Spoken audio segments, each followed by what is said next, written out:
भूतों की नींद। अमन अपनी बहन मीरा के साथ पुश्तैनी हवेली घूमने के लिए आता है। दोनों भाई बहन अपने पिता के देहांत के बाद पहली बार उस हवेली को देखने और उसका सौदा करने के लिए आ रहे थे। तभी रास्ते में अमन एक राहगीर से पूछता है, ये बेगमपुर की बड़ी हवेली कहाँ पड़ेगी?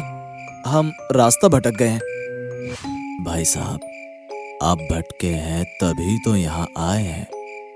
अभी भी वक्त है, लौट जाइए। बेगमपुर की हवेली पर गए तो कभी वापस नहीं आ पाएंगे।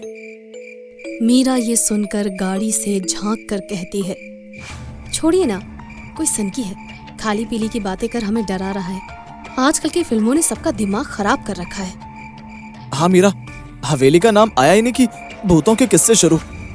अमन और मीरा ये बातें कर किसी तरह पहुंच जाते हैं। दोनों अपने अपने कमरों में जाकर सो जाते हैं। दोनों को हवेली बहुत पसंद आती है और उस रात को वो दोनों सुकून की नींद से सो जाते हैं कि तभी अचानक मीरा जिस बिस्तर पर सोई थी वो जोर जोर से हिलने लगता है।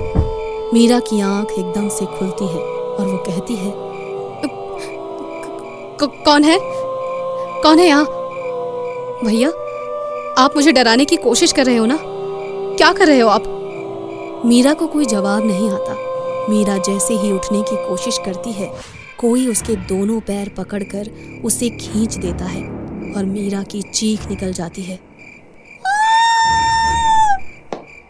चीख सुनकर अमन आता है और देखता है कि मीरा चैन की नींद सो रही थी। उसे बहुत ही अजीब लगता है कि जहाँ एक पल उसने उसकी चीख सुनी, वहीं अचानक ही उसको सोया हुआ पाया। अब अमन अपने कमरे में जाकर सो जाता है। सुबह अमन मीरा के कमरे में जाता है तो देखता है कि मीरा अभी भी सो रही थी। ये देखकर अमन मीरा को आवाज लगाता है, मीरा उठो, सुबह हो गई है। मीरा, अजीब बात है, ये लड़की तो कभी भी इतनी देर तक नहीं सोती, फिर आज कैसे सो रही है? सुबह के दिन और दिन की शाम, लेकिन मीरा सोकर उठती ही नहीं है। अब अमन को मीरा की चिंता होने लगती है और अमन कहता है, कुछ तो गड़बड़ है। इस पर पानी छिड़क कर देख लिया, इसे आवाज मार ली, लेकिन यह है कि उठने का नाम ही नहीं ले रही। तभी वो राहगीर जो कि अमन और मीरा को रास्ते में मिला था, वो फिर से आता है और कहता है, ये ऐसे नहीं उठेगी साहब, ये भूतों की नींद सोई है। भूतों की नींद? ये क्या होता है? और तुम तो वही हो ना जो हमें उसी रास्ते पर मिले थे, तो यहाँ कैसे आए? राहगीर हूँ साहब, मैं कभी भी कहीं भी आ जाता हूँ। अब फिलहाल आपके लिए मेरा परिचय जरूरी नहीं है। ये जानना जरूरी है कि आप अपनी बहन को ठीक कैसे कर सकते हैं। ठीक है, मुझे बताओ ये सब हो क्या रहा है और मेरी बहन ठीक कैसे होगी? साहब, बहुत समय पहले इस हवेली में ठाकुर कुलवंत सिंह रहा करते थे। हाँ, वो मेरे दादा थे।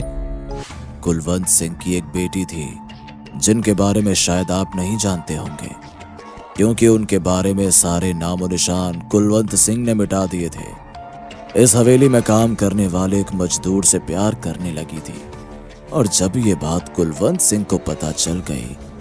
क्या मेरी बुआ भी थी? लेकिन मेरे पिताजी ने कभी उनके बारे में मुझे नहीं बताया। बताते भी कैसे साहब, अमीरों के लिए उनकी इज्जत ही सब कुछ होती है। जिसके बाद आपके दादा कुलवंत सिंह ने आपकी बुआ के दूध में जहर मिला दिया और आपकी बुआ सोई रह गई। तब से इस हवेली में जो भी सोता है वो कभी नहीं उठता। लेकिन मेरी माँ भी तो यहीं रहती थी, वो जब इस हवेली में सोए तो वो कैसे जिंदा थी? क्योंकि वो दोनों एक दूसरे से सच्चा प्यार करते थे, इसलिए आपकी बुआ ने उन दोनों को कुछ नहीं किया और आपकी बुआ की आत्मा सिर्फ लड़कियों के सोने पर उन्हें जान से मारती है। साहब, आपके पास अब ज्यादा समय नहीं है। अपनी बहन को इस भूतों की नींद से उठा दीजिए, वरना ये कभी नहीं उठ पाएगी। वो ये बोलता है और दोनों मीरा को देखने लगते हैं। मीरा को देखने के बाद जैसे ही अमन उस राहगीर को देखता है तो वो राहगीर गायब हो जाता है। ये देखकर अब अमन चिंता में आ जाता है। ये राहगीर अचानक कहाँ गायब हो गया? अभी तो यहीं था, अचानक कैसे गायब हो गया? ये सब क्या हो रहा है मेरे साथ? अमन के पास अब कोई भी रास्ता नहीं था। राहगीर ने उसकी बुआ की सच्चाई तो बता दी थी, लेकिन हल तलाशना अभी भी बाकी था। अमन को ये सब कुछ करते हुए सुबह से शाम तो हो चुकी थी, लेकिन अब रात का अंधेरा भी चारों तरफ आ गया था। अरुण को अपनी बहन की चिंता में नींद नहीं आती थी कि तभी उसे पायलों की आवाज आती है और वो घबरा जाता है। मीरा तो सोई है और इस घर में मेरे अलावा कोई है नहीं, तो ये पायल की आवाज कहाँ से आ रही है? अमन उस पायल की आवाज का पीछा करता है और उसे अपने सामने सफेद रंग के कपड़ों में एक लड़की नजर आती है। अमन उस लड़की के जितना करीब था वो उतना दूर होती जाती। अचानक वो लड़की पलटती है तो उसका चेहरा मीरा का था, लेकिन उसके चेहरे से खून टपक रहा था। मीरा, ये क्या हुआ तुझे? अमन ये कहता है और अचानक ही उसकी नींद टूट जाती है। दरअसल वो कहीं गया ही नहीं था और मीरा के बगल में ही बैठा था कि तभी उसके कंधे पर एक हाथ आता है और वो पीछे पलटता है तो पीछे कोई नहीं था। अमन चीख कर कहता है, कौन हो तुम? मेरे सामने आओ। आखिर हमसे चाहती क्या हो? क्यों मेरी बहन को इस तरह तड़पा रही हो? मेरे सामने आओ, भले मेरी जान ले लो पर मेरी बहन को छोड़ दो। अमन ने चीख कर ये बोला था कि तभी उस हवेली के सभी शीशे और दरवाजे अपने आप बजने लगते हैं और एक खिड़की अचानक से खुलती है और उसके सामने उसकी बुआ खड़ी थी। बोल, क्यों बुलाया तूने मुझे यहाँ? क्या तुझे भी भूतों की नींद सोना है? आप हमारे साथ ऐसा क्यों कर रही हैं? हम तो आपका अपना खून है, हमें जाने दीजिए। हम यहाँ दोबारा लौटकर कभी नहीं आएंगे। अपना खून?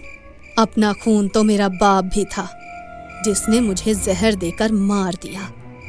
और क्या तुम जानते हो, इसमें मेरा भाई यानी कि तुम्हारा बाप भी शामिल हुआ था।